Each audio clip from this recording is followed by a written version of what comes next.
মাত্র ৩টি উপকরণ দিয়ে একদম সহজ পদ্ধতিতে বাড়িতেই বানিয়ে ফেলুন মিষ্টির দোকানের মতো আঙুলে গজা। গজাগুলো এতটা মুচমুচে ও খাস্তা হবে যে বাইরে থেকে আর কিনেই খাবেন না। একটা পাত্রে নিয়ে নিয়েছি ১ বাটি ময়দা, সামান্য নুন, কালো জিরে দিয়ে মেখে নেব। এবার দেব ৩ চামচ সাদা তেল, ময়দার সাথে খুব ভালোভাবে মেখে নেব।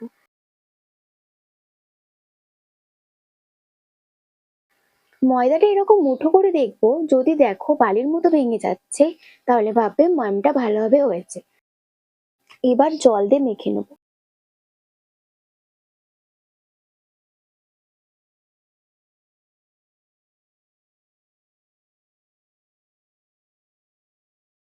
ময়দাটা মাখা হয়ে গেছে, ওপর থেকে সামান্য তেল দিয়ে ১০ মিনিট মতো রেস্টে রেখে দেবো। ১০ মিনিট পর ময়দাটা একটু মেখে নেব। এবার দুটি ভাগে ভাগ করে নেব। এবার বেলে নেব। ডোটা কিন্তু একটু মোটা করেই বেলবো।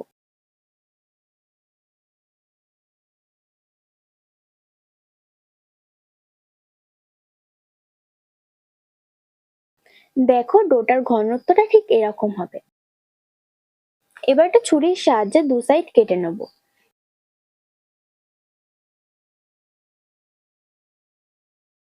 এবার লম্বা লম্বা করে কেটে নেব। না হবে খুব পাতলা, না হবে খুব মোটা।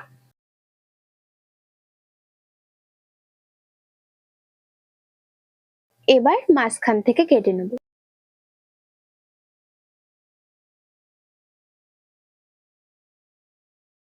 তেল হালকা গরম হয়ে আসলে গজাগুলো দিয়ে দেবো।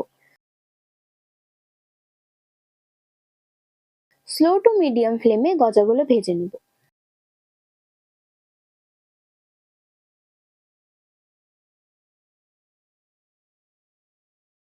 দেখো ধীরে ধীরে গজাগুলো ব্রাউন কালার হয়ে আসছে।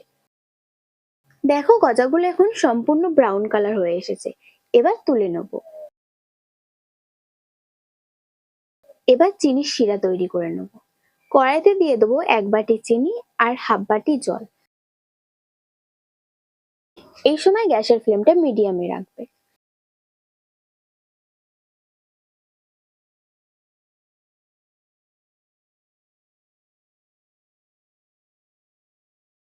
যখন শিরাটা গাঢ় হয়ে আসবে আর এরকম সুতোর মধ্যে জালি তৈরি হবে, তখন গজাগুলো দিয়ে দেবো।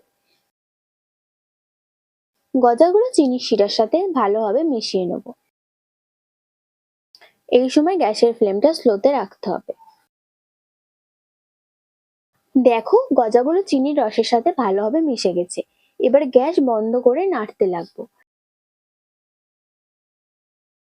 নাড়তে নাড়তে দেখবে চিনিগুলো এরকম দানাদার হয়ে গজার সাথে লেগে যাবে।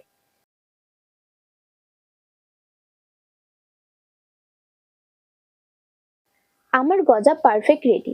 দেখে মনে হচ্ছে না একদম মিষ্টির দোকানের মতো গজা?